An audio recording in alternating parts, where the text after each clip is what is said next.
Majlis Simbolik Pemakaian Lencana Jalur Gemilang. Info disampaikan oleh Cikgu Madiah. Jangan lupa like, share dan follow. Majlis Simbolik. Tahukah kamu bahawa Majlis Simbolik akan dilaksanakan pada 21 April 2025 serentak di seluruh Malaysia? Mengapa murid perlu memakai lencana jalur gemilang? Antaranya meningkatkan semangat patriotisme, memupuk perpaduan, menonjolkan aktiviti kebangsaan, mewujudkan sikap bertanggungjawab dan berdisiplin, tanda penghormatan kepada negara, memupuk perasaan bangga terhadap negara. Bagaimanakah etika pemakaiannya? Berikut merupakan etika pemakaian bagi baju prasekolah.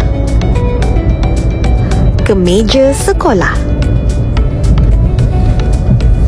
baju kurung, baju Melayu, pinafore unik, tudung serta baju corporate college vocational. Info disampaikan oleh Cikgu Madiah, Advances 3.0.